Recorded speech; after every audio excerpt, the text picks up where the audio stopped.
Hello and welcome to Capital Hill. I'm Lyndall Curtis. While her treasurer has been bagging billionaires, the Prime Minister's building bridges with business, standing side by side with two of Australia's biggest business lobby groups to announce a new task force to help the Commonwealth and the states cut red tape, and also to put some pressure on the states, maybe to fall into line with what the Commonwealth is proposing. Joining me to discuss this and the day's other events are Liberal MP Ken Wyatt and Labor MP Amanda Rishworth. Welcome to you both. Hi, thank you, Lyndall. First, we'll hear from the Prime Minister, Julia Gillard, on the new Business Deregulation Advisory Group, which will help talk to COAG about the need to cut red tape. If this works properly, I think it's going to put some pressure on all of us, and that's a good thing. It's a welcome pressure. We deliberately want to be in that situation where, as a national government with our state and territory colleagues, we're in a room with the business community and we're all very focused on what we can do to lift productivity and particularly lift the burden of red tape off Australian businesses. Amanda, the business groups, particularly the Business Council of Australia, haven't been the closest friends with this government. Does this signal something of a change of heart or a change in approach from the government to try and engage business on the reforms business really wants?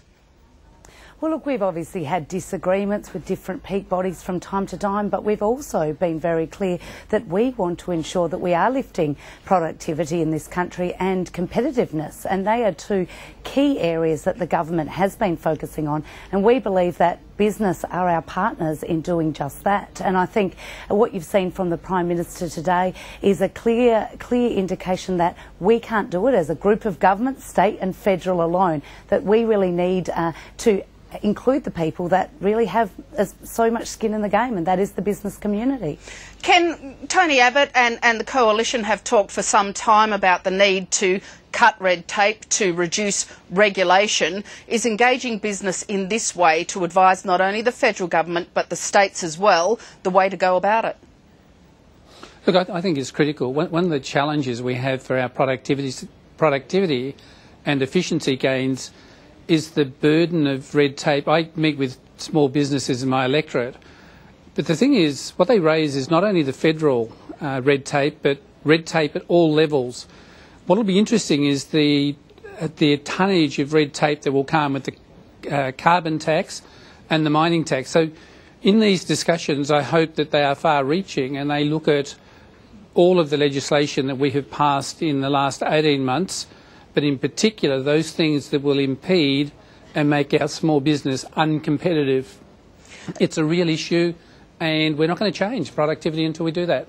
Ken, your state of Western Australia has been one of those which has not always come on board with the reforms proposed by the federal government, particularly when you're thinking of the health reforms, of the harmonisation of occupational health and safety. Is it a way to perhaps help those states which are governed by coalition governments to accept that this is not just an agenda being pushed by the federal government, but one that business wants as well? No, I think one of the things we've got to really consider in this context is we're talking about federalism, and within the state and territory structures, what they've always been suspicious of is the way federal governments, and in particular the Gillard government, have led some of the reform agenda. Because I know that in terms of Western Australia, our Premier has been very strong in taking to the issues in a constructive way his objections to the Commonwealth's one-way approach. What he really wants, and I've heard him say this, is that the dialogue has to be two-way, because if you want reform, then you've got to consider the nuances between the states and territories and really truly come up with a system that is not just Gillard government-led, but is a COAG approach and is a federalist approach and not the centralisation of control to Canberra. Amanda, do you think perhaps it's been too long in the making, or the wait has been too long to get business engaged at this level? Well, look, I think business has been engaged for some time, and if you look at what the Prime Minister said, she said that out of the 27 reforms that were identified at COAG, 16 have been implemented, and we need 9 others to be implemented, but then looking at the future. And I think, really, I mean, what we're talking about is common sense. I think the Prime Minister used the example of a worker that might reside in Tasmania, be licensed in Tasmania, moving to a mining state for fly-in, fly-out work. Now, surely it makes sense that that person doesn't have to re-register and have all different red tape to actually be able to move around and actually go where the work is. So I think it would be unusual for the states and territories not to engage in this discussion. But I think also having business there will really demonstrate, I think, and identify the critical things that are affecting business. Can you live in Western Australia? It's one of the states, perhaps the state that most needs to bring in workers from other parts of Australia. How difficult is it, do you think, for business in particular, but also for workers dealing with the different sorts of regulation that exists between the states? Well, it's confusing when you think that we're one country.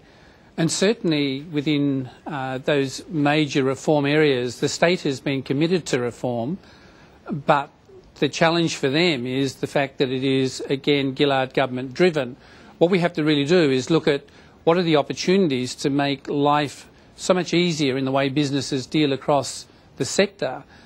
But when we talk about red tape, we should remember there are 3 tiers of red tape. There is also green tape and there is native title tape.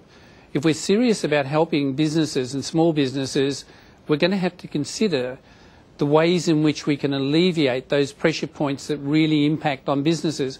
It's fine for the larger corporate bodies because they can devote resources, but small business like the ones in my electorate of Hasluck are family businesses and they have to devote substantial time to dealing with the red tape and the layers.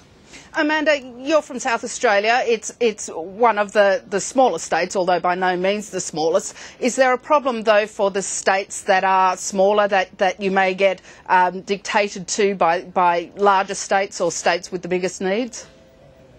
Well, look, I think it needs to be a cooperative arrangement, but I know that any state and territory to allow for, I mean, we're here in South Australia really entering into a mining boom, and we are going to need labour coming to our state to actually ensure that we do have those productivity gains. So I think it will be welcomed by states and territories, but I would like to just pick up on one thing Ken mentioned, and that is small business. I think it's no doubt that small business does sometimes take the biggest burden when it comes to red tape, and that is why the Prime Minister made it very clear in her announcement today that small business will have a voice at the table along with the bigger associations. If I could ask both of you, we talk about red tape and regulation often in derogatory terms, but are there benefits to regulation? First to you, Ken.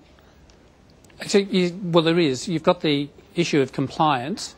But the only challenge with compliance and reporting and accountability and governance is if you're required to report, then what happens with those reports? Does it make a difference to the outcomes for any business? Does it value add? And if it doesn't, then we need to seriously think about why we require those compliance.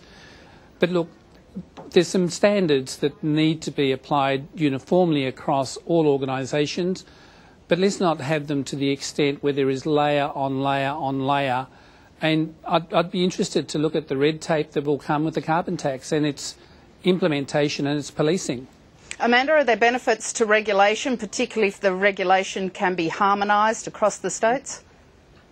Well, I think a great example of that is in occupational health and safety. I think we do need regulation when it comes to keeping workers safe at work, but having one occupational health and safety system that is harmonised across the states gets a good outcome. We're talking about businesses that don't just operate in one state or one territory. We're looking at businesses that operate right across the spectrum. So, of course, we need regulation when it comes to ensuring that there's protections for workers, to keep them safe at work. work, but when it comes to actually, that's a good example of where harmonisation actually ensures that a business, when they cross borders, don't have to think about what do we have to change here, how has this changed, that it is more simple but does keep workers safe. If we could turn now to coalition policy, Ken, your finance spokesman Andrew Robb made some comments yesterday which seemed to raise some doubt about the coalition's commitment to its more generous paid parental leave scheme. He's since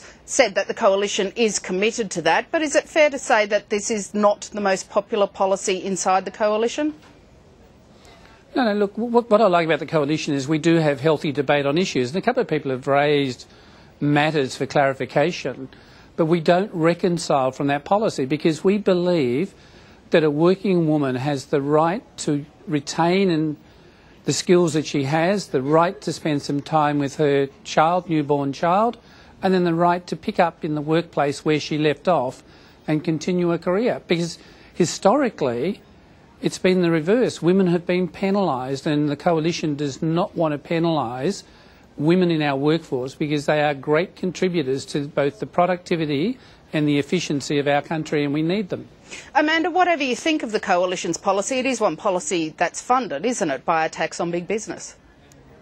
Well, look, quite frankly, Lyndall, what we've seen here is a lot of questions come out of what Mr Robb had to say. I mean, he made it clear in a direct answer to a question that none of the coalition's policies, major policies, were even finalised. So the question is this not a major policy? I would say that many businesses around the country that will be lumped with extra taxes because of this policy would think it's a pretty major policy. In addition, we know that there are many people, and in fact, one coalition member said that this policy was friendless within the coalition. So I think there seems to be a lot of questioning, a lot of questions to be answered by Tony Abbott, the coalition, that his three economic team, himself, Andrew Robb and Joe Hockey, are all singing from different song sheets when it comes to this policy. And in fact, the truth's come out now that there are no major policies in the coalition that's finalised. Ken, is it surprising to you that while the election might be not due for 18 months, the coalition's calling for an election to be held now? Is it surprising that in that case that the major policies aren't finalised? No, our policies are. Look, our re-election policies from the last election haven't changed. What we are doing is we are value-adding to them. Ken. Well, just let Ken finish, Amanda. No, but hey, Amanda, at least we didn't go to an election saying we wouldn't do something like there will be no carbon tax under the government I lead, and then all of a sudden Australians are going to end up with a carbon tax for which we don't know the extent of the cost, we don't know what the real costs will be to businesses, the flow-on cascading effect that will hit families. So this is going to impact on every family. Electricity is going to increase. Ken, if I could just get an answer to my question, should the coalition be looking to finalise policies given its calling for an election to be held any time from now? Now, our policies are ready to go. We'll release them when there's an election to distinguish us from the Gillard government. And those policies also that we took to the last election were real policies that meant real action, that involved looking after families, the business sector, increasing Australia's productivity and supporting the quality of life that we have. We want to create opportunity, hope and reward those who do the hard work. And that's where we'll have to leave it. Amanda Rishworth and Ken Wyatt, thank you very much for your time. Thank you very much, Lyndall. Thanks, Lyndall. And thank you for joining Capital Hill today. Please join us at the same time tomorrow.